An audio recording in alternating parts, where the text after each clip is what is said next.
mujizatnya ketika Yesus berkata, aku diutus hanya kepada domba yang sesat dari umat Israel.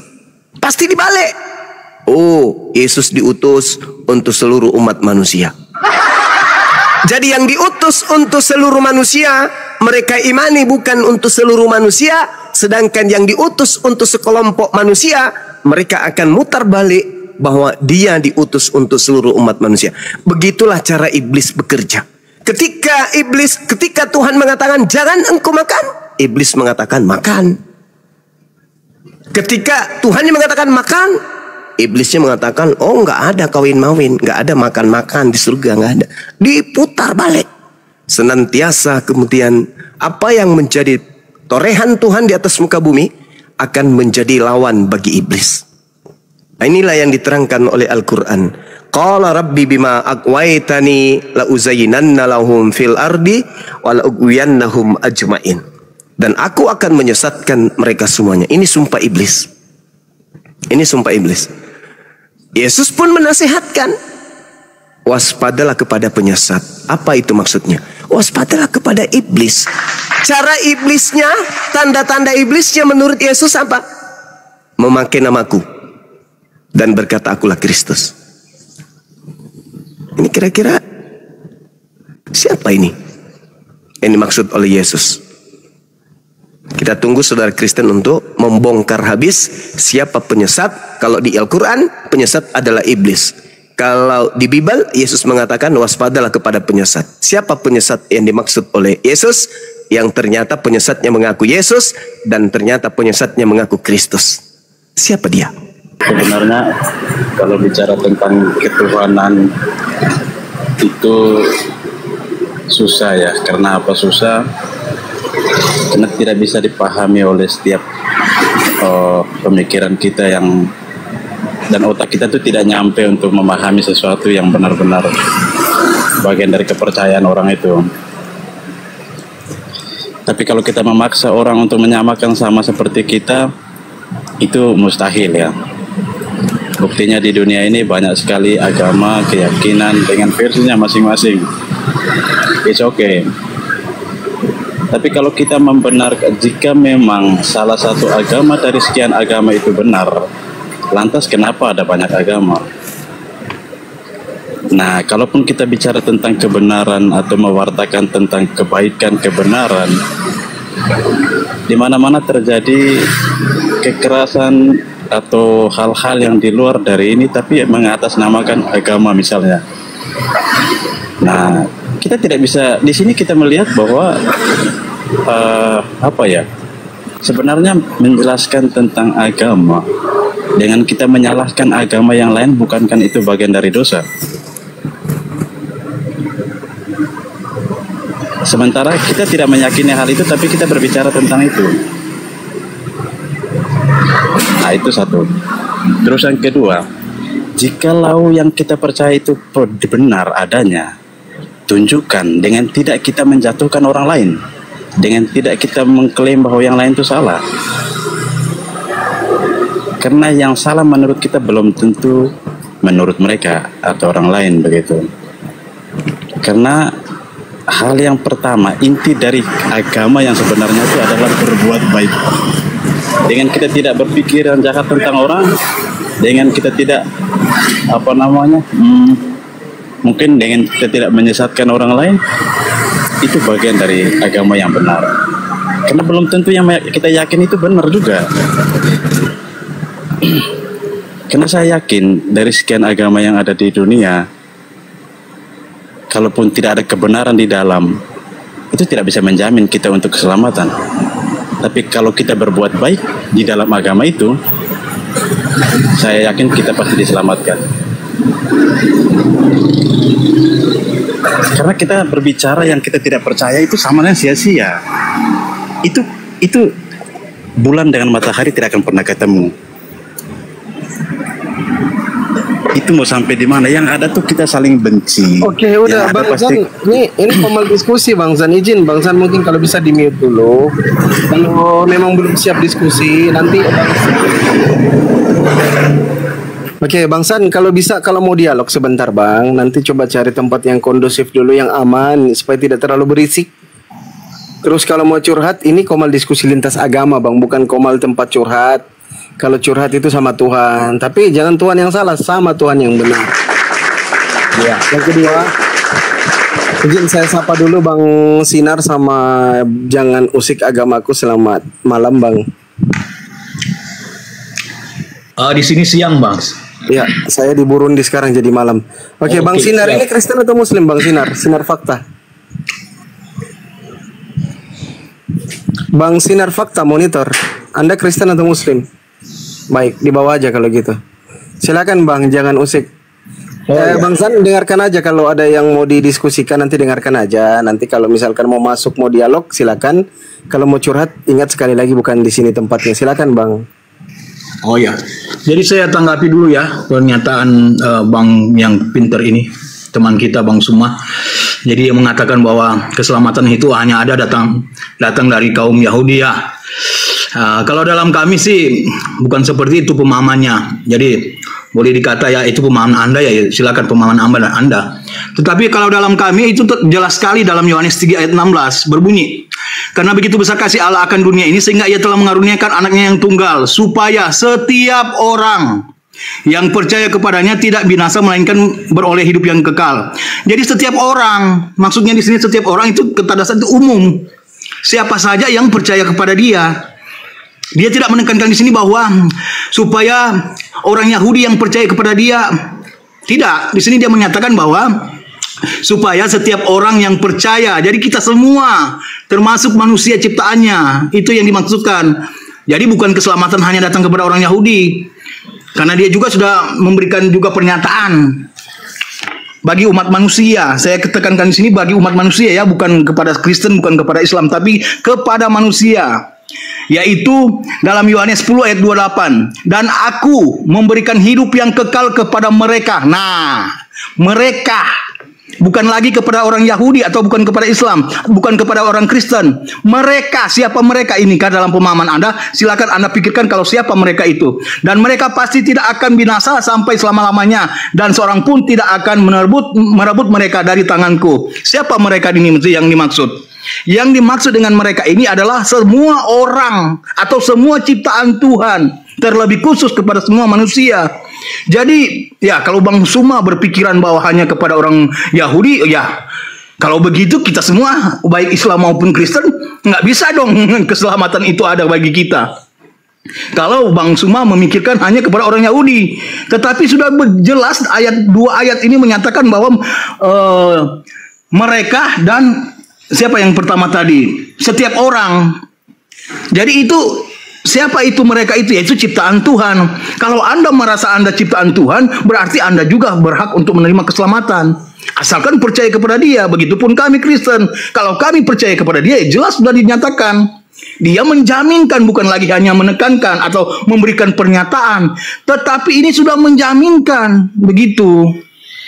Jadi kalau menurut saya ya, kalau Bang Suma berpikir bahwa hanya Yahudi yang memperoleh keselamatan, menurut saya ya itu pemahaman Anda. Tapi kalau pemahaman kami juga berbeda. Mungkin hanya itu aja dulu. Oke, baik. Ada dua hal.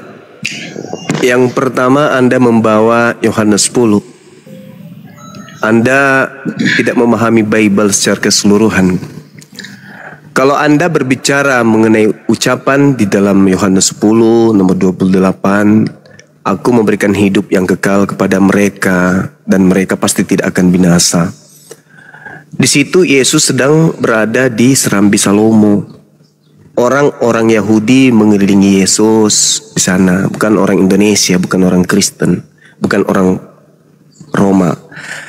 Jadi Anda harus belajar baik mendudukkan perkara dalam cerita-cerita yang dibangun di dalam kitab saudara. Oke ya.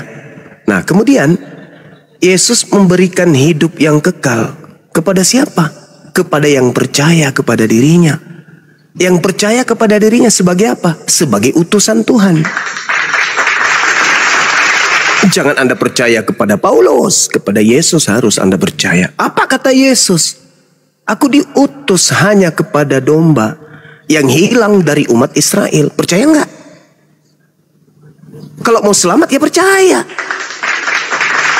Kan harus percaya kepada Yesus. Ketika Yesus berkata, waspadalah kepada penyesat yang datang kepadamu dengan memakai namaku dan berkata, akulah Kristus. Jangan kau percaya. Apa perintah Yesus? Ya jangan kau percaya. Sekarang malah Anda percaya. Apabila ada orang berkata, bertemu dengan aku di gurun, di padang gurun, bertemu dengan aku di dalam bilik rahasia, jangan kau percaya. Loh, berarti jangan jadi Kristen. Pakai otak dong kalau bernarasi.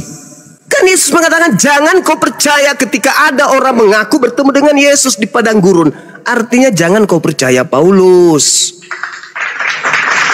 Katanya mau selamat, katanya mau hidup kekal. Kok nggak percaya kepada Yesus?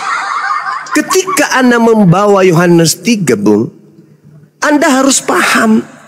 Yohanes 3 itu Yesusnya sedang berbicara dengan orang Farisi.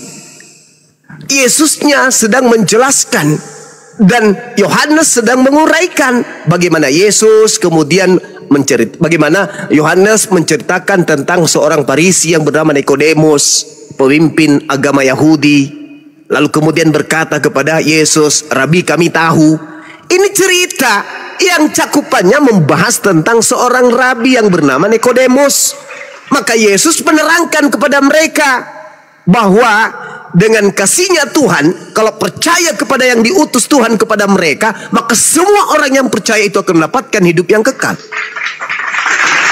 Anda percaya enggak? Yesus itu berpesan, waspadalah kepada penyesat yang datang kepadamu dengan memakai namaku dan berkata, akulah Kristus. Anda percaya enggak? Kalau Anda percaya, maka Anda mustahil jadi Kristen. Karena Kristen itu dibangun dari asas-asas kepercayaan terhadap oknum yang datang setelah Yesus terangkat mengaku Kristus, yang kepada Paulus dan kepada penulis kitab Wahyu. Kalau Anda percaya, mustahil jadi Kristen. Coba saya uraikan. Yesus mengatakan hidup kekal adalah percaya kalau dia utusan Tuhan. Percaya nggak kalian? Yesus itu utusan Tuhan. Percaya, paman. Loh, tapi kalian menuhankan. Berarti Anda berkata dalam mulut percaya, tapi faktanya Anda menolak mulut Anda sendiri. Kalau Anda mengatakan Anda percaya kepada Yesus, maka Anda akan mendudukan Yesus level yang paling tertinggi.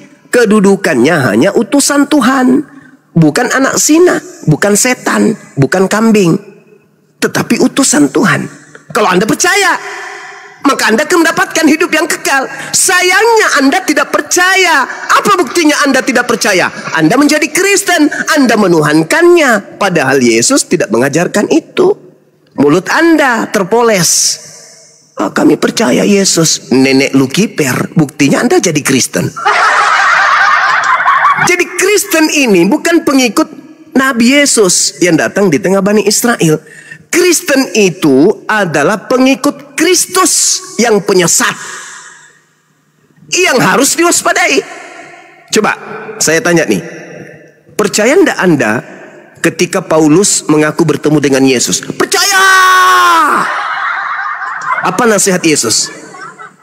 Jadi apabila ada orang berkata ada Mesias di sini, ada Mesias di sana, apa kata Yesus? Jangan percaya. Ente kebalikannya, malah percaya. Kami lebih percaya kepada Yesus. Ketika Yesus mengatakan dirinya hanya nabi, hanya utusan, hanya rasul bagi Bani Israel, kami percaya. Ente kagak. Jadi ya siap-siap aja mati dalam dosa kalian. Jadi Yesus mengatakan, apabila ada orang berkata bertemu dengan saya di padang gurun, bertemu dengan saya dalam bilik rahasia, apa kata Yesus? Percayalah. Oh no, Yesus mengatakan jangan kamu percaya. Sekarang saya mau tanya, ketika Paulus mengaku bertemu dengan sosok yang mengaku Yesus Kristus di padang gurun, subhanallah, syukran sahabat Bambung, apakah saudara jangan ini percaya? Ketika Paulus mengaku, aku bertemu dengan Yesus di padang gurun loh, aku bertemu dengan Yesus dalam bilik penjara loh, Saudara Ain, syukran. Saya bertanya kepada saudara, apakah Anda percaya kalau itu adalah Yesus? Silakan Anda jawab.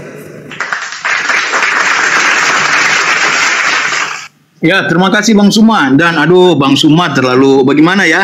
Boleh dikatakan kebanyakan framing sih. Sekarang Bang Suma, pertanyaan saya, di dalam apakah Anda Yohanes percaya? 3, tunggu Bang. Di dalam Yohanes 3 ayat 16 tidak ada kaitan dengan percaya pada Yesus sebagai utusan.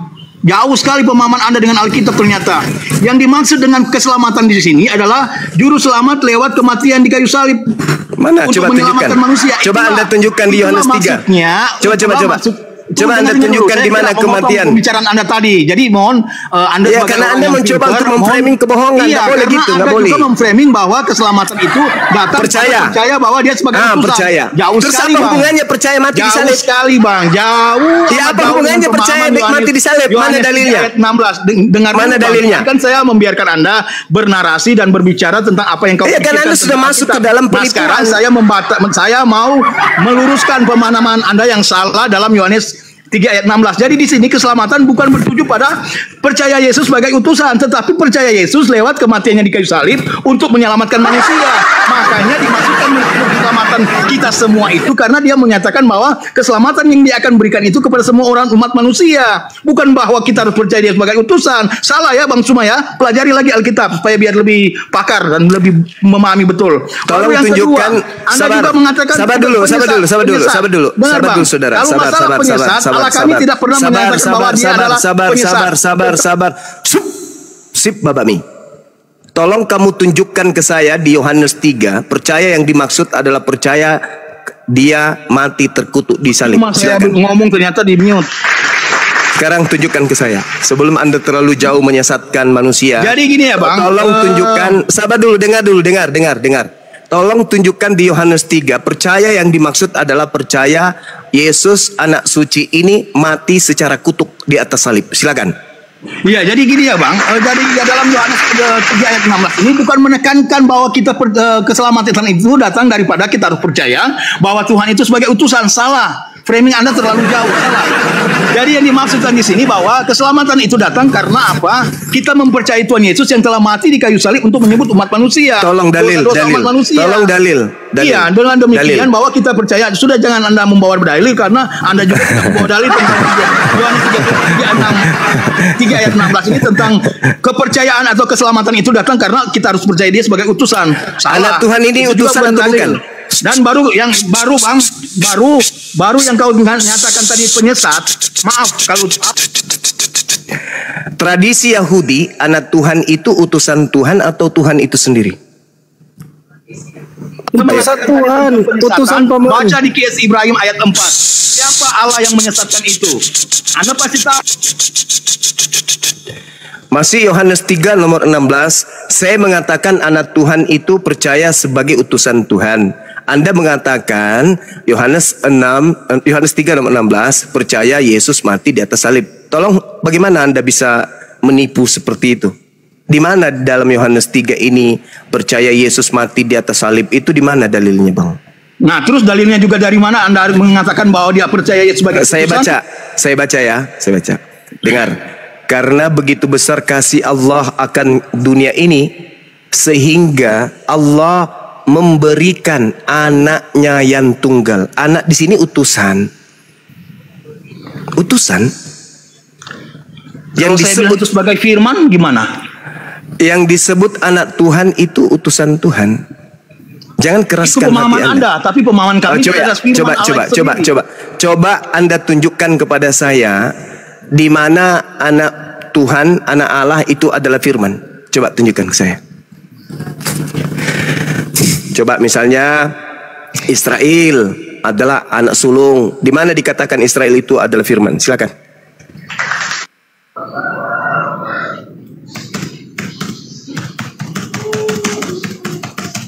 Hati-hati komputernya rusak. Supaya nggak dikatakan bahwa framing melulu. Iya, silakan Yohanes Anda 1 ayat tunjukkan. 1 artinya pada mulanya adalah firman. Itu saya Firman paham. bersama-sama dengan Saya Allah. paham. Dan Yang firman saya itu maksud, adalah Allah. Sudah Bang. Yang saya maksud, saudara. Oh ya sudah, itu jawabannya Israel, Bang. sabar. Israel itu disebut sebagai anak sulung Elohim, anak sulung Tuhan.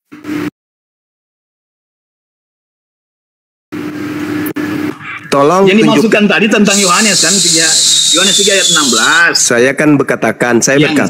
Kalau kamu mengatakan demikian, saya mengatakan bahwa Yohanes 3 ayat 16 Saya katakan kepada bahwa itu saudara, adalah firman Tuhan, bukan utusan. Saudara, saya Iya. katakan kepada saudara, tradisi Yudaism yang disebut anak Tuhan itu utusan Tuhan. Ya, Anda itu ingin pemahaman membantu. kalian, tetapi saya memahami dia sebagai firman. Karena tertulis dalam Yohanes 1 ayat 1 yang artinya pada mulanya adalah firman. Firman Itu bersama ucapan Allah. Yesus atau Dan bukan? firman itu adalah Allah. Itu ucapan Yesus Ya, atau bukan? tergantung pemahaman Anda. Kalau Anda pemahaman Anda enggak benar. Oh, berarti saya Ya, diskusi itu dengan juga- apa ini? juga- Saya oh ya. diskusi dengan Saya pot sesuai bunga dengan yang dikasih Alkitab roh. juga. Saya Ini- tanya, kan? Emang Yesus dan Allah itu gimana sih pemahaman Anda? Aduh, udah mulai ini. Inilah kalau kita menyembah Iya, karena iblis Yesus kayak itu gitu, juga Bang. kan Allah itu. Kalau nyembah iblis itu gitu caranya. Oh, jangan gitu dong, Bang. Loh, kalau bukan iblis, Iya. lalu siapa? Masalahnya kan, gini, Bang. Yesus kan berkata, Bang Suma. jangan kamu percaya. Saudara, jangan kau percaya ketika ada yang mengaku bertemu dengan aku. Kenapa Anda percaya? Kenapa Anda percaya? Iya, itu kan menurut asumsi Anda. Loh, kok jadi asumsi? Yesus Iya. melarang Bani Israel percaya ketika ada yang mengaku bertemu dengan dia di padang gurun. Betul nggak? Ya, itu sesuai perkataan. Ini kita sudah masuk di mana? Poin sudah tidak lagi di Yohanes ya 3 ayat 16. Sudah di lain-lain lagi ya. Kalau sudah di lain-lain lagi bilang ngomong dong. Supaya kita ke sana. Justru karena Anda percaya kepada pemberitaan ada oknum ketemu Yesus di padang gurun, sembarang Anda tabrak Yohanes 1 lah, Yohanes Saya 3 lah, nggak Yohanes ngomong 10. tadi. Karena Anda percaya bahwa yang datang kepada Paulus itu Yesus, maka Anda tabrak Yohanes 1, Yohanes 3, Yohanes 10 untuk memuaskan birahi keagamaan Anda. Sekarang saya tanya, ketika Yesus berkata, jangan kau percaya ketika ada orang mengaku bertemu Kristus di padang gurun. Posisi Di Anda mana di itu, situ? Bang? Di mana, Bang? Matius 24 nomor 23 sampai nomor 26. Posisi Anda di situ percaya atau tidak percaya? Kita buka dulu, Bang, supaya lebih jelas. Iya, silakan. Takutnya dan Ya, silakan. Matius 24 ayat 26 merupakan bagian dari khotbah Yesus kita itu. 23 sampai 26. Matius 23. 24 nomor 23. Ya. 24 Nomor 23 sampai 26. Tadi yang memberikan gift, barakallahu fik, sehat selalu, panjang umur, dimudahkan rezekinya, menjadi amal jariah. Amin ya rabbal alamin. Bang Suma, boleh nggak kalau aku Islam nggak Begitu juga yang nonton di TikTok dan di YouTube, doa yang sama untuk antum semuanya. Gimana, Dek? Boleh ya nggak? benar, Bang. Aku nggak percaya di Matius 24:23 itu aku sebagai Islam nggak percaya. Ya memang Yesus mengatakan jangan percaya kok. Makanya kita lebih mendengarkan Yesus daripada Kristen ini. Kristen ini bukan pengikutnya. Kristen ini anti Yesus. Sekarang coba Anda baca. Apakah Anda sudah Jadi baca? gini, Bang, pemahamannya di sini gampang, mudah dan sangat gampang, Bang. Oke, silakan. Maksudnya Yesus itu mengatakan jangan percaya kepada mereka yang datang-datang membawa nama Yesus. Ya, ketika Artinya ada orang mereka membawa nama mengaku Yesus tetapi tidak bisa berbuat apa-apa. Seperti Yesus bisa memberikan mujizat, menyembuhkan Anda. orang mati, menyembuhkan orang sakit, membangkitkan orang mati. Nah, Hancur kalau tidak bisa berbuat demikian, maka itu Hancur dikatakan umat atau Yesus palsu. Gitu, Bang, pemahamannya. Sekarang Gampang coba Anda aja, baca. kan, Bang? Anda Ya, itu Anda gampang tidak- aja pemahamannya. Jadi kalau Anda- kita harus memahami betul-betul Alkitab gitu. Tetapi ya memang kalau orang Islam memang tidak bisa diberikan pemahaman Udah, Alkitab. Bang, gantian, Karena telah Bang, gantian. menolak firman Bang, itu sendiri. Telah gantian, menolak Bang. Yesus itu sendiri.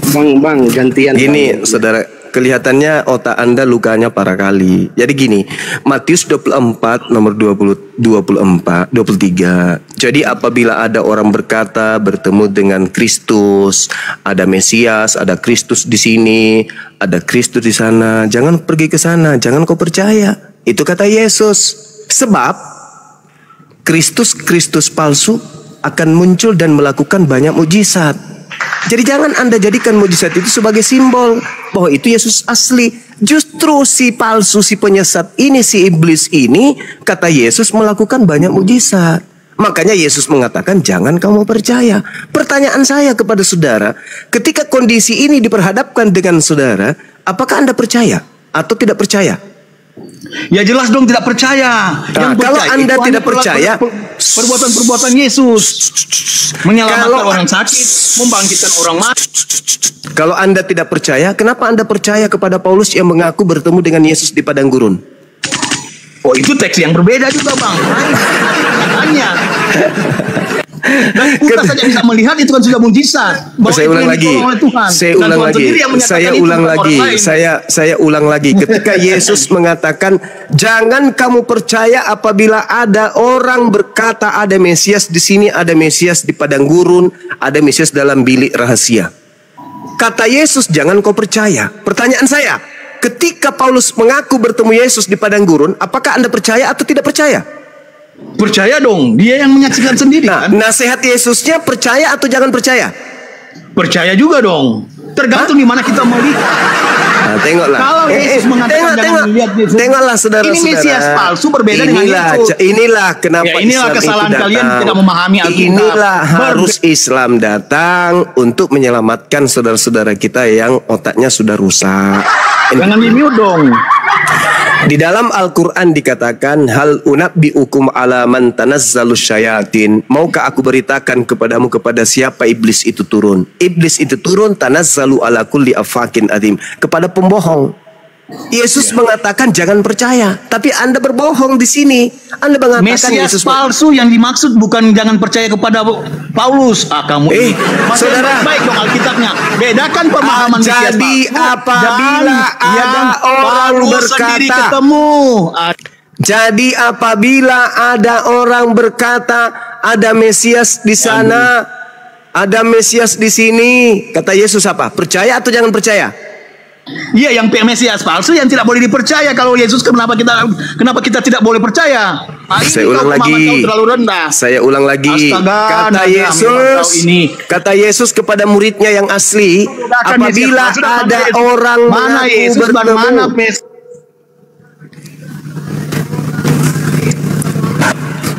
Mau dilanjut enggak ini? Iya, saya hanya menekankan, Suma, kau harus belajar mana yang Mesias palsu dan mana yang kejadian yang memang benar-benar diperhadapkan kepada Rasul Paulus. Oke. Coba kamu terangkan kepada kamu saya. Tidak bisa memahami mana Mesias palsu. Oke, coba kamu buktikan ke saya bahwa Mesias yang datang ke Paulus itu adalah asli. Silakan kau buktikan. Dari matanya buta menjadi melihat kembali. Di mana dalilnya? Di mana dalilnya tanda-tanda orang yang kedatangan Mesias asli matanya buta? Coba. Maksudnya dia memberikan kebenaran itu lewat kebutaannya dan menjadi kembali. Itu sudah benar-benar bahwa dia adalah benar. Allahu Akbar. Matius 12, orang yang kerasukan setan matanya buta. Jangan kawan, jangan. Ini sudah 2025. Jangan kalian menipu lagi, membohongi lagi. Apologet Islam itu sudah ada. Dengarkanlah mereka yang jujur membahas Bible tanpa ada tujuan untuk menyesatkan atau mencari jemaat begitu.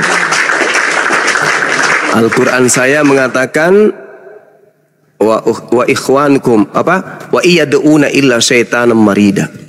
Itu kata Quran. Yang mereka sembah adalah iblis yang durhaka, iblis yang terkutuk. Wa ikhwanuhum yamuddunahum fil gayyi tsumma la yukasirun.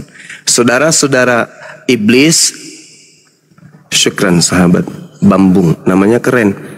Saudara-saudaranya iblis adalah orang-orang kafir, di mana penolong-penolong iblis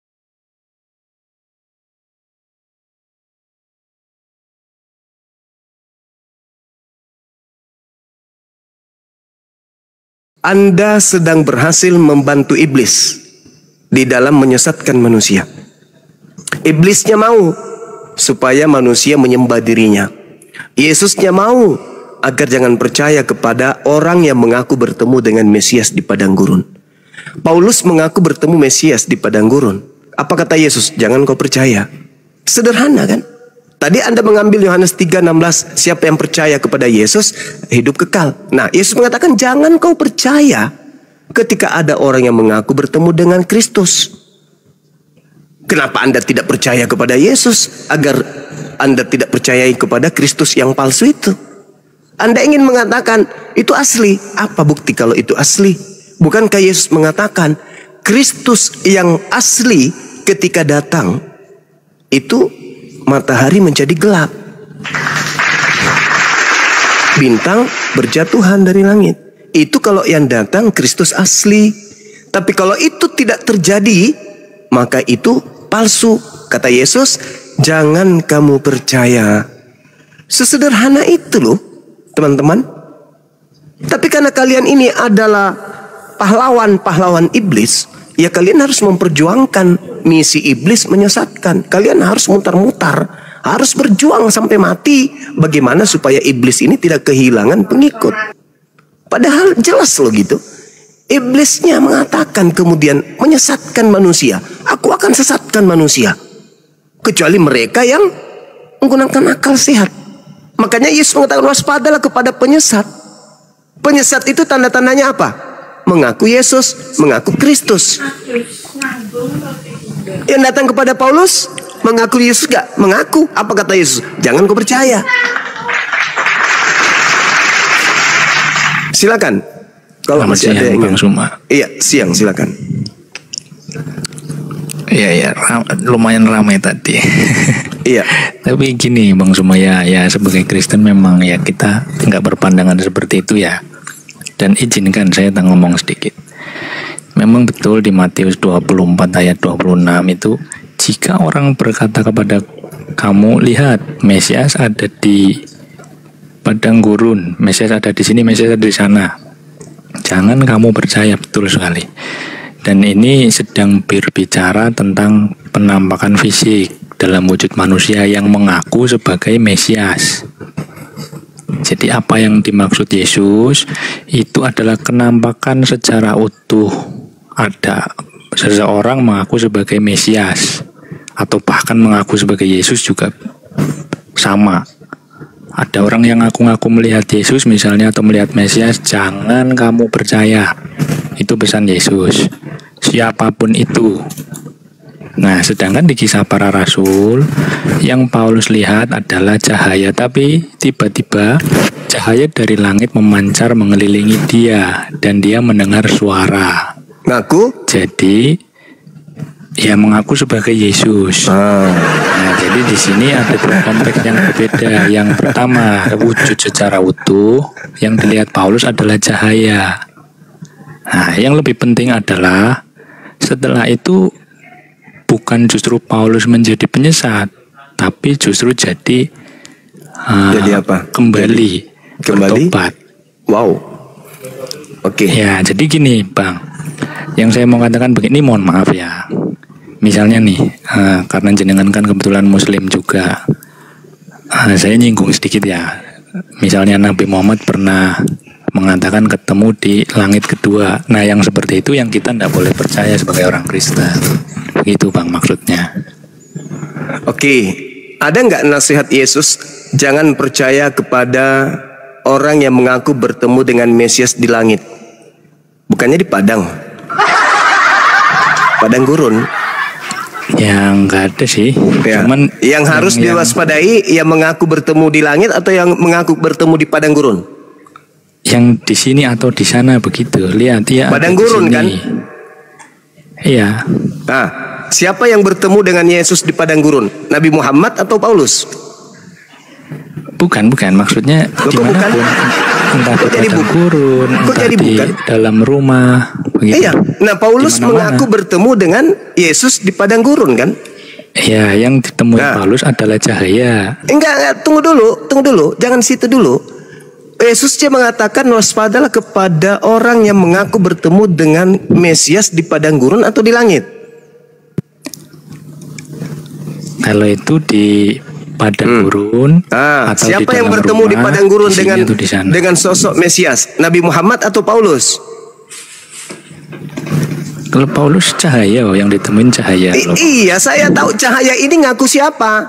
Ngaku Pak Bom atau ngaku Paulus? Yesus. Yesus. Ya iya Yesus. Berarti jelas toh. Apa kata Yesus? Jangan kau percaya. Dan narasi saudara, Bro Admin mengatakan yang dimaksud adalah yang datang secara fisik, itu nggak ada, itu Anda buat-buat sendiri. Ketika kata Yesus, waspadalah kepada penyesat yang datang dengan memakai namaku dan berkata, akulah Kristus. Di situ tidak ada bentuk fisik, bentuk roh, bentuk suara, nggak ada. Siapapun yang datang dengan memakai namaku dan berkata, akulah Kristus, jangan kamu percaya, titik. Apapun itu.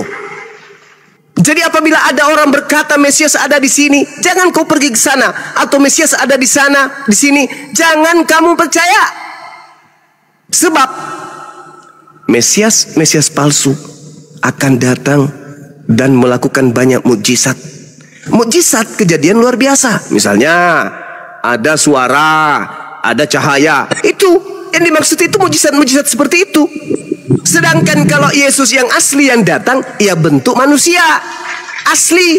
Baca dalam Kisah Para Rasul 1 nomor 11, malaikat berkata, Yesus yang kamu lihat terangkat akan datang seperti kamu melihat dia terangkat. Nah, Yesus juga mengatakan, ketika aku datang sebagai anak manusia. Matius 24 nomor 27, Matius 24 nomor 30. Aku kalau datang sebagai manusia. Sedangkan Paulus mengaku Yesus datang bukan sebagai manusia. Apa kata Yesus? Jangan kamu percaya. Inti kesimpulannya menurut Yesus, kalau aku yang datang, aku datang sebagai anak manusia. Tidak pernah aku datang sebagai anak hantu, anak roh. Tidak ada itu, Yesus ajarkan itu. Yang datang sebagai roh hanya roh kebenaran. Tertulis di mana? Yohanes 16 nomor 7, nomor 8, nomor 9, 10, 11, 12, 13, 14, 15. Datang dalam bentuk roh kebenaran, bukan Yesus. Kalau Yesus yang datang dalam bentuk fisik manusia, sebagai anak manusia. Nah, kalau penyesat yang datang mengaku Yesus Kristus tapi bukan manusia. Itu pernah terjadi kepada siapa? Paulus. Kata Yesus, jangan percaya. Kalau Anda percaya kepada Yesus, mustahile kalian jadi Kristen. Titik. Silakan. Oke, Bang Suma, mungkin biar lebih jelas ya. Ya. Ini saya bacakan saja ayatnya. Silakan. Saya nggak menafsir lagi. Saya bacakan dari 20. Apa? Dari Toli-Toli? Bukan, Don. Apa ini, Bang? Pada waktu itu, ini ayatnya loh, supaya apa? tidak Baca kan apa? tadi ayatnya yang tadi dimaksudkan. Yang kan katanya harus mendengarkan perkataan Yesus. Ya. Oh, Matius 24. Silakan. Matius 24.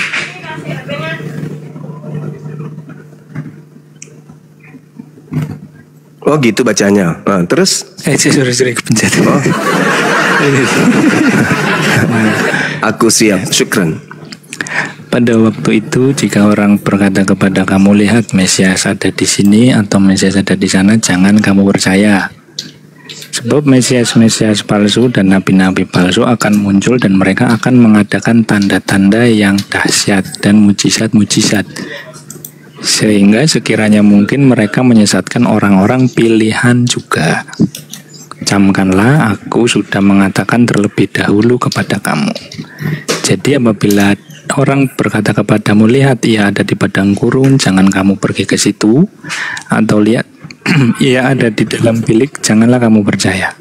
Sebab sama seperti kilat memancar dari sebelah timur dan melontarkan cahayanya sampai ke barat, demikian pula lah kelak kedatangan anak manusia atau kedatangan Yesus. Begitu pengayat lengkapnya. Jadi ini benar-benar kedatangan secara fisik. Mana di situ tertulis fisik, Bang?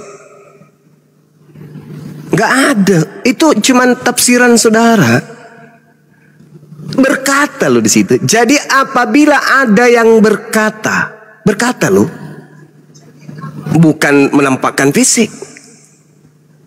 Jadi kalau ada yang berkata, entah itu bentuk roh, entah itu bentuk pohon, entah itu bentuk mobil, kalau dia berkata, aku Mesias, kata Yesus apa? Jangan kamu percaya. Jangan ditambah-tambahin. Tidak bagus kedengarannya. Udahlah tidak bagus ditambahin lagi, maka tambah hancur. Yesusnya mengatakan, jelas itu. Jadi apabila ada yang berkata ada Mesias di padang gurun, jangan kamu percaya. Paulus mengaku bertemu dengan Kristus di padang gurun, memenuhi syarat untuk jangan percaya. Tanda-tanda kedatangan aku datang sebagai anak manusia. Sedangkan yang datang kepada Paulus bukan manusia, bukan anak manusia. Galatia 1, nomor 1, nomor 11, nomor 12. Aku menerima Injil dari Yesus yang bukan manusia.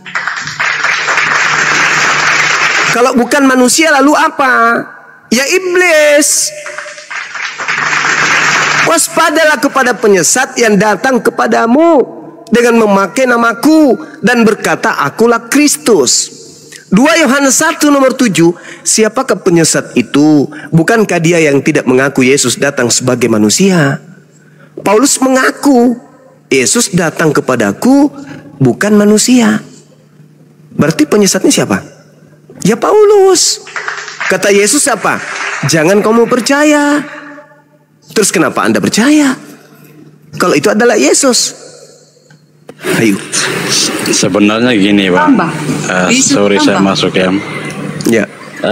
Aduh, jawabannya orang Kristen jangan kayak gitu. Sekarang gini, Jen, tergantung sebentar, Jen. kita. Tunggu dulu, Jen. Tunggu sebentar, Jen. Ya, boleh. Bang Juma ini salah. Bang Juma, di dalam Korintus, Paulus melihat Yesus itu secara pribadi dipilih ya. Tetapi di dalam Matius 24 ayat 20, Matius 24 ayat 23 ini sampai ke 27, dengar ya Bang Juma, biar bertobat Bang Juma. Sebab sama seperti kilat memancar dari sebelah timur dan melontarkan cahayanya sampai ke darat. Demikian pula lah kelak kedatangan Yesus. Emangnya pada waktu Yesus datang kepada Paulus sudah kedatangan akhir zaman? Belum Bang Juma. Berarti beda bukan dia yang datang. Korintus, beda yang di sini. Begitu. Ya ayo lanjut teman-teman Kristen. Oke, saya tanggapi dulu yang ini. Saya tanggapi dulu yang ini. Yesus didatangi oleh muridnya di Bukit Zaitun. Murid-muridnya kemudian bercakap-cakap secara pribadi dengan Yesus. Kata murid, katakanlah kepada kami wahai guru, bila manakah itu akan terjadi dan apa tanda kedatanganmu? Apa tanda kedatanganmu? Yesus mengatakan, tanda kedatanganku seperti kilat menyambar dari timur sampai ke barat. Semua manusia akan melihat aku. Cahayanya bukan hanya mengelilingi satu orang, tapi cahayanya dari timur sampai ke barat. Itu tanda kedatanganku. Yang kedua, apabila aku datang, maka yang terjadi itu apa? Bintang-bintang akan berjatuhan. Itu ketika aku datang. Akan tampak tanda aku anak manusia di langit. Itu tanda ketika aku datang. Anak manusia akan nampak di langit. Dan apakah cuma 1-2 orang yang melihat? Tidak. Semua manusia akan melihat itu. Itu tanda kedatanganku. Jadi kalau aku yang datang, kiamat dunia. Kalau Anda mengatakan itu bukan Yesus, kalau Yesus yang datang pada saat itu maka kiamat. Memang betul. Justru karena tidak kiamat, maka itu bukan Yesus. Kalau Yesus yang datang di abad pertama kepada Paulus, kiamat sudah terjadi 2000 tahun yang lalu. Tapi karena yang datang bukan Yesus, tidak kiamat. Apa pesan Yesus? Jangan ente percaya. Karena kalau saya datang, bukti tanda kiamat itu berarti. Itu kata siapa? Kata Yesus loh. Iya berarti itu bukan Yesus, Bu Darni. Yesus. Dari mana Anda tahu? Sedangkan pribadi. Tidak ada pribadi-pribadi. Supaya menjadi saksi mengabarkan Injil, meneruskan. Tidak ada. Yesus berkata, apabila ada orang berkata kepadamu, apabila ada oknum berkata kepadamu, Mesias ada di sini, Mesias ada di sana, oknum pribadi, Jangan kamu percaya. Karena oknum ini akan dipakai oleh iblis sebagai nabi dia. Mesias palsu datang kepadanya dan dia akan menjadi nabi, menjadi pengajar, menjadi pembimbing manusia untuk supaya percaya kepada Mesias palsu, untuk menuhankan si palsu tadi. Makanya di data nomor 24-nya kata Yesus, sebab Mesias palsu dan nabi-nabi palsu akan muncul, dan mereka, Mesias dan nabinya, akan mengadakan tanda-tanda yang dahsyat dan mukjizat-mukjizat, sehingga sekiranya mungkin si Mesias palsu melalui nabi palsunya menyesatkan murid-muridku juga. Sebenarnya oke, begini Bang. Jangankan Sebenarnya, kalian, murid Yesus aja disesatkan. Murid pilihan, begini, Bang. orang pilihan aja disesatkan, apalagi kalian. Itu kata Yesus. Asal mulanya sampai Paulus itu dijamah Yesus melalui cahaya itu karena Paulus itu latar belakangnya sebelum itu antikristus. Dia benci akan Kristus, benci akan Yesus. Karena itu maka dia punya niat untuk membantai, membunuh semua pengikut Yesus. Nah, selama niatnya dia itu, dalam perjalanannya Yesus hadir dalam bentuk cahaya. Nah, ketika cahaya itu datang kepada dia, maka terjadilah pada dia seperti yang dikisahkan dalam itu. Nah, kita lihat setelah dia mendapatkan itu, dia punya perbedaan. Perbedaannya apa? Dari dia sebelumnya punya niat jahat untuk membunuh, pada akhirnya dia bertobat. Buktinya beberapa kali dia dipenjara karena dia mewartakan kebenaran. Nah, kita bisa tahu setelah dia bertobat berarti dia berbuat baik. Itu berarti benar-benar dia mengikuti sang kebenaran. Nah, kalau kita melihat lagi ke nabi, jika ada pun saya tidak bisa, ini saya cuma mengisahkan. Nabi Muhammad sebelum dia menjadi nabi, diangkat menjadi nabi oleh kalian, dia punya istri cuma satu. Tapi setelah dia jadi nabi, dia punya istri lebih dari satu. Nah, sebelum dia jadi nabi, dia tidak mendapatkan harta hasil rampasan perang. Tapi setelah dia jadi nabi, 1/5% dari harta rampasan perang buat dia. Nah di situ kan ada perbedaan. Masa kalaupun Allah menyertai dia, so kenapa dia malah lebih kejam dari itu tindakannya. Nah, sedangkan Paulus setelah dia menemukan hal itu, dia bertobat, bahkan di penjara beberapa kali keluar masuk penjara. Tapi dia masih mau berjuang karena yang dia berjuang itu benar adanya. Nah, sedangkan bicara soal kedatangan Yesus secara fisik itu pada akhir zaman, di mana dia akan datang seperti yang dikisahkan tadi dan akan disaksikan oleh semua di kolong langit. Sedangkan tadi yang Yesus datang berupa cahaya kepada dia, itu adalah sentuhan kasih Yesus kepada dia untuk kembali bertobat. Sebenarnya konsep di situ. Karena begini bang, kenapa di Kristen tergantung kita. Sorry, ini tergantung kita bagaimana menafsirkan kitab. Tapi kalau kita menafsirkan dengan ini, sedangkan gini, di Quran dia harus butuh hadis untuk menafsirkan Quran. So, jika Quran itu diturunkan atau firman Allah, kenapa harus ada hadis? Nah, itu kan konsepnya. Tergantung. Baik. Kemana-mana Anda ngomong, lanjut. Paparan Anda itu layak dikasih aplaus dulu. Ya, luar biasa, bah. Mantap sekali. Wah, keren. Saya jadi merinding gitu loh. Merinding saya. Ternyata ada orang bisa menyesatkan dengan pola seperti itu. Gini, dengarkan saya baik-baik. Dengarkan. Di dalam Lukas 21 nomor 8, ketika ditanya oleh murid-muridnya, "Guru, ya paman, apakah tandanya kalau itu akan terjadi?" Apa jawab Yesus? "Waspadalah supaya kamu jangan disesatkan. Sebab banyak orang akan datang dengan memakai namaku dan berkata, akulah dia. Dan saatnya sudah dekat. Jangan kamu mengikuti mereka. Penyesat akan datang memakai namaku dan berkata, akulah dia, akulah Mesias, akulah Kristus. Saatnya sudah dekat. Bukan di abad ke-7. Jangan kamu mengikuti mereka. Lanjut di data yang sama. Tetapi sebelum semua itu, sebelum penyesat itu datang memakai namaku, sebelum penyesat itu berkata akulah Kristus, kamu akan ditangkap dan dianiaya. Kamu terlebih dahulu akan diserahkan ke rumah-rumah ibadah dan penjara-penjara, dan kamu akan dihadapkan kepada raja-raja dan penguasa-penguasa oleh karena namaku. Hei, saudara San, saya mau tanya, yang datang menangkap, menyiksa, memenjarakan murid-murid Yesus itu Nabi Muhammad atau Paulus? Jawab.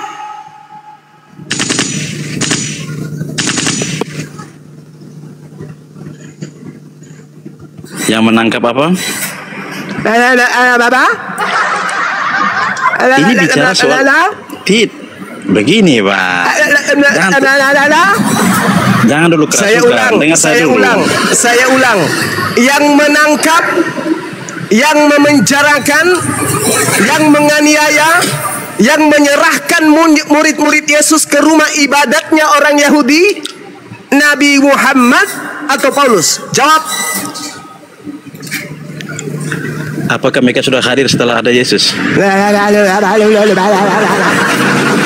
Jangan dulu kerasukan. Yesus berkata kepada muridnya ketika ditanya, guru, bila manakah itu terjadi?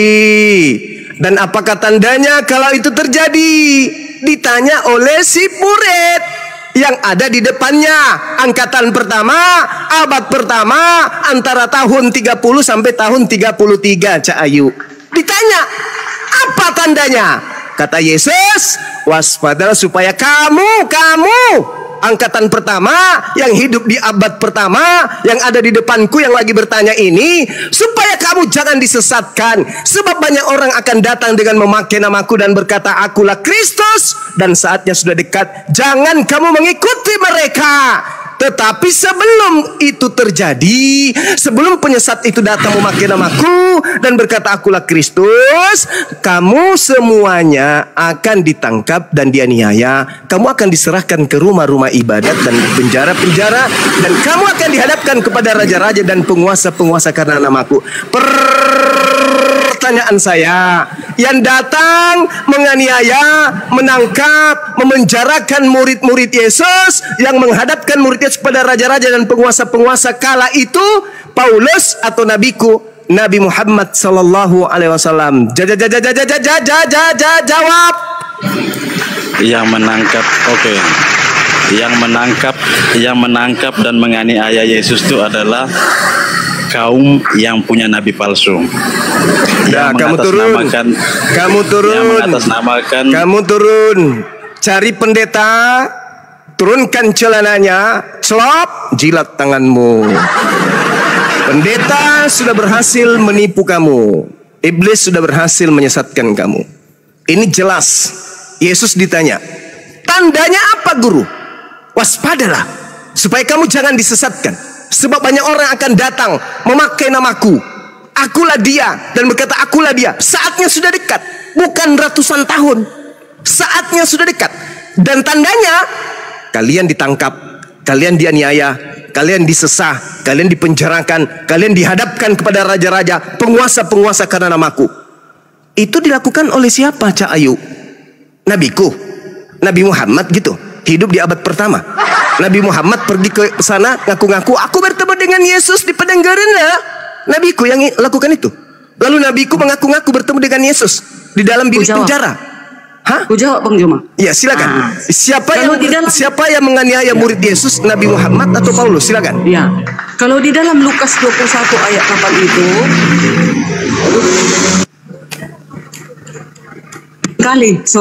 Nah, di dalam Lukas 21 ayat 8 itu, di sini waspada itu waktu itu Paulus sebelum dia bertobat.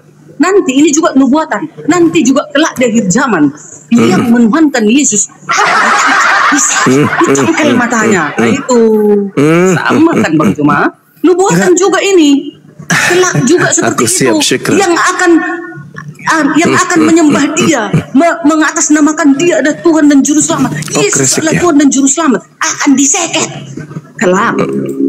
Lihat aja, Lihat aja, sebentar lagi kami akan digeruduk, dipenjarakan. Ya enggak? Perasaan yang datang menghancurkan Nusantara ini dari pihak kalian yang mengaku-ngaku bertemu Yesus lah segala macam. Nanti di Indonesia merdeka oleh perjuangan kalimat la ilaha illallah, hidup tenang, baru kalian merasa kami sebentar lagi akan alamak. 300 tahun bukan waktu yang singkat.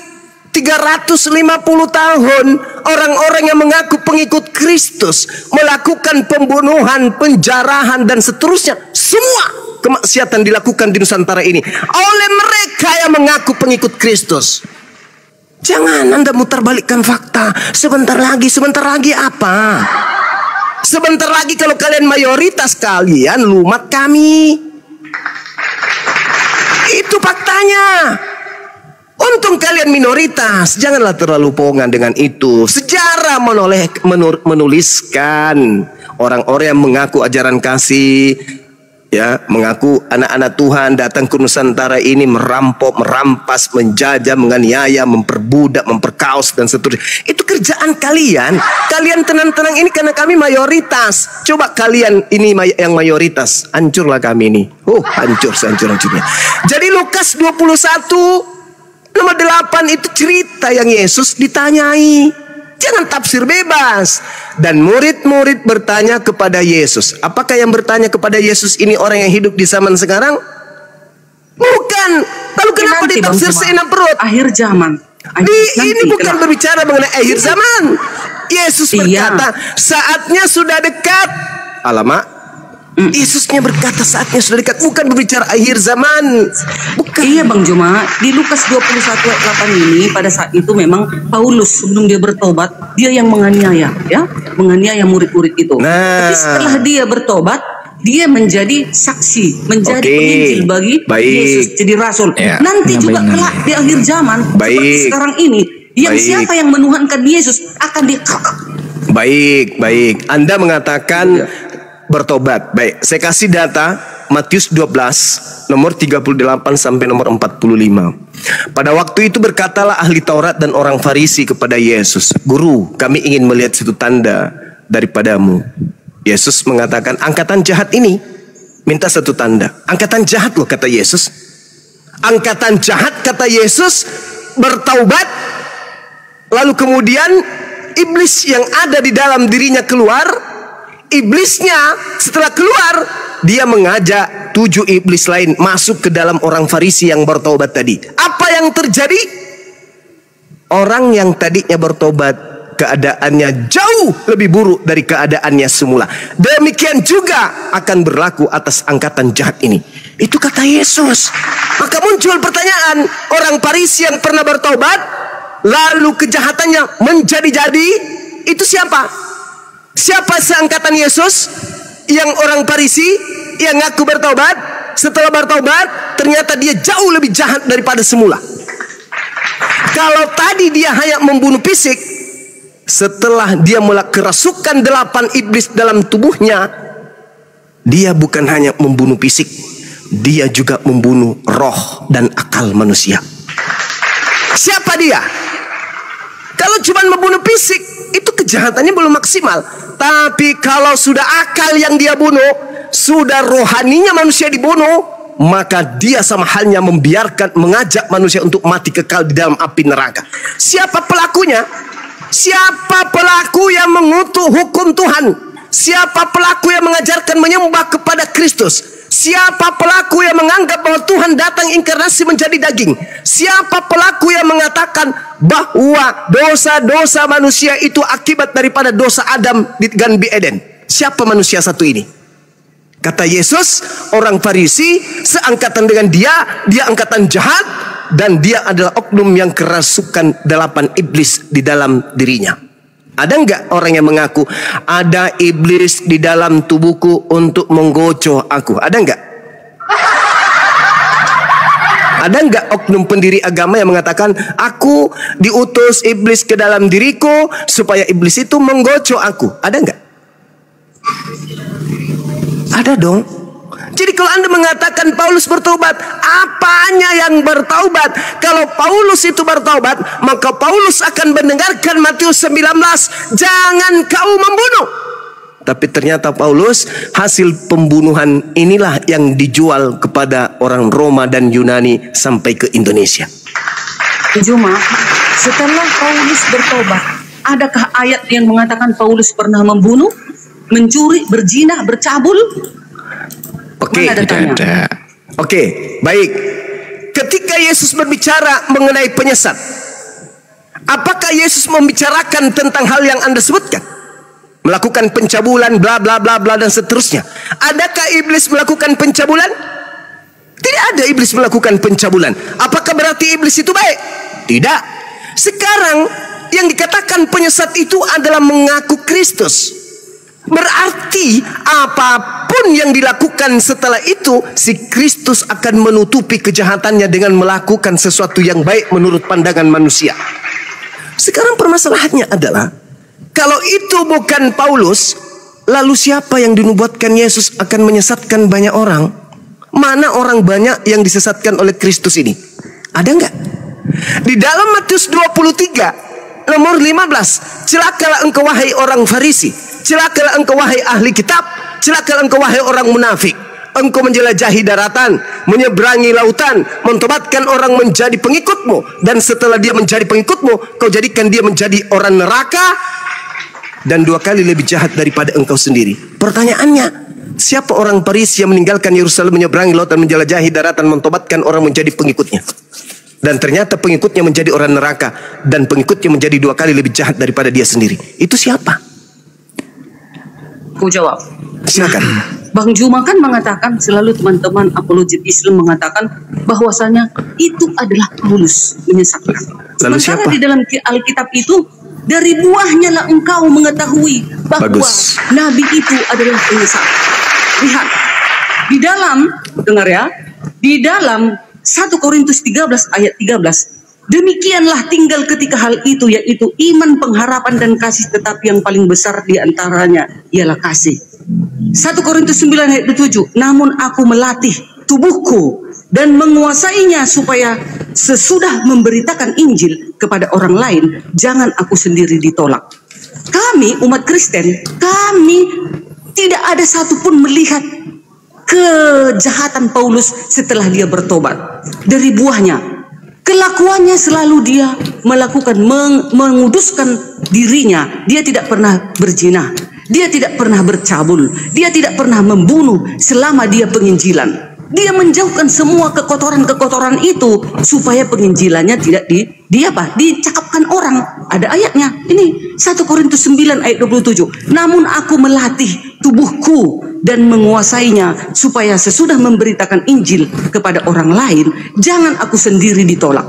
Gak ada pernah Paulus itu bercabul, berzina, membunuh, merampok, Boleh saya minta kepala orang. Gak pernah. Saya boleh setelah minta bertobat. Saya boleh minta sejarah lengkap hidup Paulus, supaya mulut saudari saya yang berkata dia tidak pernah ini, tidak pernah itu, apakah Anda pernah membaca sejarah hidupnya secara lengkap? Enggak, saya tanya dulu. Rasul Paulus merupakan keturunan Yahudi. Saya minta Paulus lahir di Tarsus. Kitab apa yang menceritakan sejarah hidup lengkapnya Paulus dari nol sampai dia meninggal dunia? Silsilah Paulus, Kisah Para Rasul 22 ayat 1. Nama bapaknya Rasul Paulus siapa? merupakan keturunan Yahudi dan Nama Romawi. bapaknya siapa, Bang? Paulus lahir di Tarsus. Iya, nama Kilikia. bapaknya siapa? Sekarang di Turki. Dari keluarga Yahudi. Ia mengaku Nama berasal dari bapaknya suku siapa? Benjamin. Tunggu dulu, Bang. Sementara itu Paulus juga memiliki kewarga negaraan Romawi. Iya, saya Paulus tanya dilahirkan sejarah hidupnya. dengan nama Saulusus. Ia dilahirkan sejarah di kota hidupnya, Tarsus. sejarah hidup, Dengar dulu, Bang sejarah Juma. hidup Di Kilikia, lengkapnya. sekitar tahun 1 sampai 5 setelah Masehi, di provinsi Tenggara Tarsus, Turki. Paulus dididik dengan di bawah pimpinan Gamaliel. Sejarah lengkap hidup dia secara pribadi ada enggak? Itu yang saya dapat. Enggak, kitab Itu apa saya yang tahu. menceritakan? Enggak ada dibikin sejarahnya Paulus pernah berzina, Paulus pernah merampok setelah bertobat. Enggak, Setelah yang saya bertobat. tanya, ada enggak buku yang menceritakan perilaku Paulus secara lengkap? Sekarang Bang Juma jelaskan. Aku sudah kubacakan tadi. Enggak, Itu saya saja tanya. silsilah. Ya, Yang saya tahu. juga bisa mengatakan bahwa si Fulan tidak pernah begini, tidak pernah begitu ya, karena saya tidak pernah membaca dan tidak pernah tahu sejarah hidupnya. Sekarang Bu Darni tahu nggak sejarah hidup Paulus dari nol sampai dia meninggal?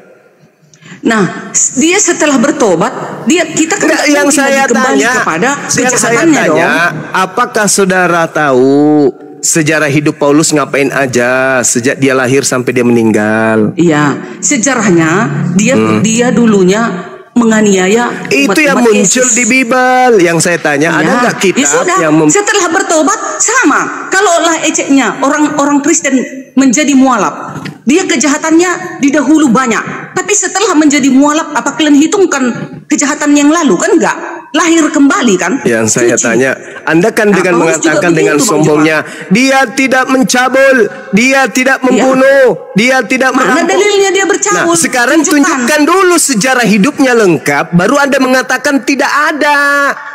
Kalau sejarah hidupnya Itu ada mas- nggak ada? Aduh, bagaimana ceritanya Anda mengambil kesimpulan sedangkan tidak ada sejarah hidupnya? Ayo.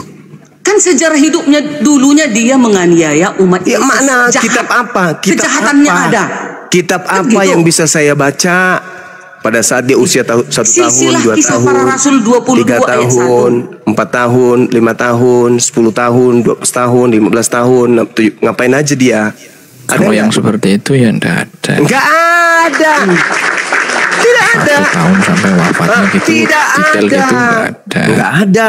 Terus apa alasan Anda mengatakan dia adalah orang suci? Ya, dia sudah bertobat dari kejahatannya. Kita kan menilai dari pertobatan. Sekarang apakah Anda mau membantah ucapan Yesus, barang siapa yang meniadakan hukum Taurat lalu mengajarkan kepada orang lain, maka dia akan menempati tempat terendah, terhina dalam kerajaan langit. Yes. Siapa pelakunya? Paulus, Galatia Paulus. 3 ayat 24, Paulus Paulus berkata, itu. hukum Taurat penuntun bagi kamu sampai Yesus datang. Nah, Mana ada sementara dibatalkan? Yesus mengatakan Taurat itu sampai langit dan bumi ini lenyap. Mana yang betul? Memang Paulus juga mengatakan hukum Taurat itu penuntun bagi kamu sampai Yesus datang. Galatia 3 ayat 24. Itu kan kata Paulus. Nah, Yang di Yesus Efesus sudah itu datang belum? dibatalkan dan dipersatukan di dalam Yesus. Yesus sudah datang Itu. belum? Sudah datang Yesus. Kenapa Hukum tidak Taurat kiamat? itu dipersatukan. Kenapa tidak Dipersatukan di kiamat dalam kalau dia Yesus. sudah datang? Hah? Kenapa tidak kiamat kalau dia sudah datang? Dia datang. Loh, berarti sudah Setelah kiamat. Kelahirannya itu dia datang. Belum akhir zaman itu Bang Loh, Juma. Yesus Itu kesalahan Bang Juma mengatakan selalu. kalau aku yang datang itu akhir kehidupan. Belum, dia kedatangannya ke bumi ini untuk ada misinya. Aduh. Misi penyelamatan. Kedatangan kedua kali belum datang Bang Juma. Lah, Dia belum berarti datang kedatangan akhir zaman. yang keberapa yang datang Belum. kepada Paulus itu kedatangan yang keberapa? Belum akhir zaman itu, makanya Bang Juma salah. Astagfirullahalazim. Belum akhir zaman itu. Waktu kedatangan Paulus kedatangan Yesus kepada Ya, Paulus silakan yang belum lain. akhir Ampun zaman. saya kalau orang tak Makanya berakal Bang begini. Juma salah. Silakan. Kedatangan Yesus Bu Darni, kepada Bu Darni. Paulus belum akhir zaman. Nanti belum datang Yesus, akhir zaman belum datang. Di situ baru makanya orang Kristen menunggu kedatangannya yang kedua kali. Belum akhir zaman kedatangannya kepada Paulus. Hanya Yesus memilih. Korintus 1 Bu Darni. Korintus 9 ayat 15. Artinya menurut, oke sebentar guru kami lagi istirahat. Artinya menurut Bu Darni di situ Yesus turun berkali-kali. Pertama dia datang Iya. sewaktu kelahirannya di dalam Matius 1 Pertama ayat dia datang, 18. terlahir, hidup Terlahir. 33 tahun. Iya. Ya, dia Itu. terlahir datang hidup 33 tahun di muka bumi ini. Nah, Yes. Yesus menubuatkan kedatangan dia kedua kalinya. Betul? Yes. Belum datang. Syukur. Belum. Nah, belum datang. Kalau Belum. dia belum datang kedua kalinya, berarti yang datang yang mengaku bertemu Yesus itu adalah bohong. Yang datang itu secara pribadi Yesus memilih Paulus. Nah, kalian yang salah. Lah, berarti sudah Aduh. datang kedua kalinya. Belum, itu belum akhir zaman. Itu memilih. Yesus memilih secara pribadi. Dia memilih Paulus rasulnya Kedatangan untuk Yesus menuntun kedua Paulus kalinya. agar Bu penginjilan Darni ke ini berbagai paham nggak bangsa. sih poinnya? Itu dia. Bu Darni, Oh, Yesus mengajarkan sebelum dia terangkat ke langit. Ajaran firman dari Tuhan sudah disampaikan semua oleh Yesus. Sudah diterima oleh murid-murid Yesus. Dan murid Yesus otomatis mestinya mengamalkan, mengajarkan apa yang diajarkan oleh Yesus. Firman Tuhan sudah selesai, sudah tuntas, sudah disampaikan semua oleh Yesus berdasarkan pernyataan Yesus di Yohanes 17 nomor 8.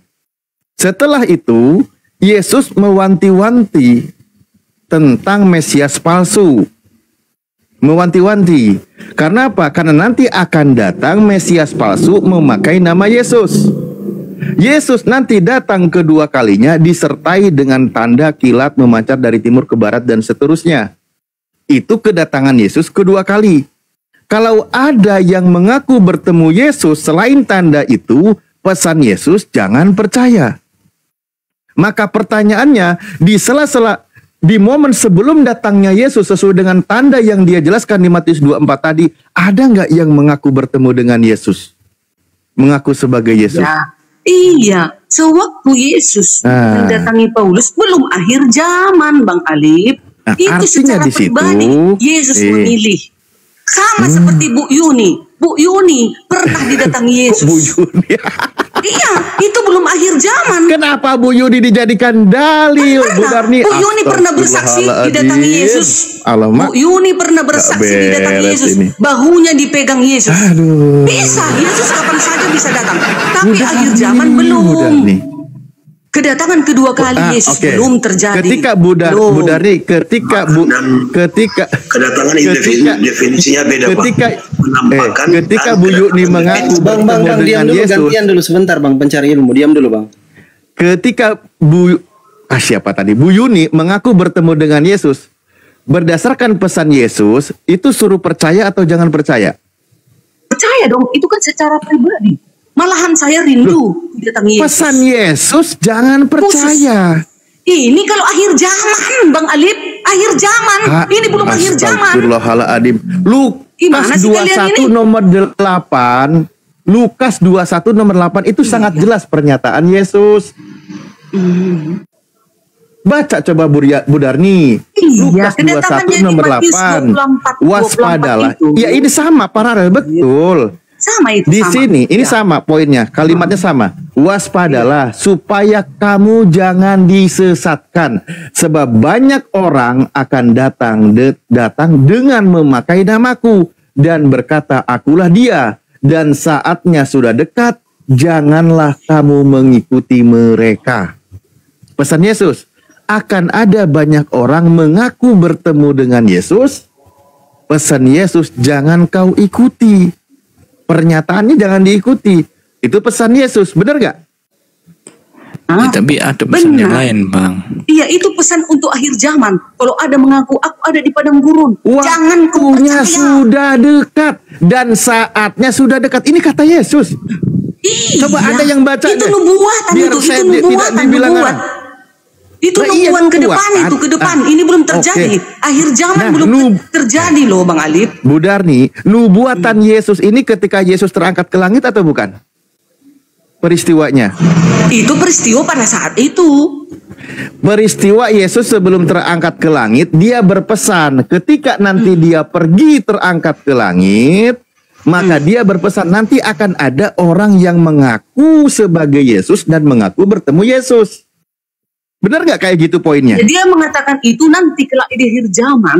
Kalau ada orang Saatnya mengaku sudah aku ada di sini, dekat. jangan kau Ini percaya. ini sudah Kedatangan akhir Yesus zaman kepada atau belum? Paulus belum akhir zaman. Bu Darni, ini sudah akhir zaman atau belum? Belum dong, belum.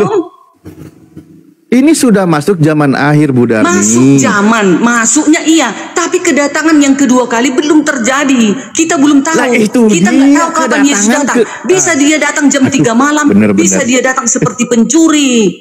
Kita nggak tahu. Lah, pesan Yesus, kalau ada yang mengaku bertemu dengan Yesus, jangan percaya. Anda setuju atau tidak? Setuju. Kelak di akhir zaman ya, untuk akhir zaman ya, nanti kedatangannya yang kedua kali. Maksudnya di sini di ayat Matius 24 ayat 23 sampai 27 ini Kalau begitu, mengarahkan ke kalau kedatangannya begitu, yang kedua kali. Kalau begitu berarti Yesus datang berkali-kali. Ya, suka hatinya bisa datang ke setiap manusia secara pribadi, tetapi secara global belum. Ya, kalau akhir sudah zaman main suka itu hatinya ya semua repot. mata memandang Padahal seluruh Yesus bangsa, itu akan seluruh pergi. bangsa. Ini kan enggak Setelah loh. Yesus Kalian ini, pergi, itu yang kesalahan akan kalian datang satu itu salah. bukan Yesus, itu pengakuan Yesus. Oke, Ustaz Alif, izin, Ibu Darni mungkin bisa gantian ya, Bu Darni ya, sabar ya, Ibu Darni. Ya, ini Silakan.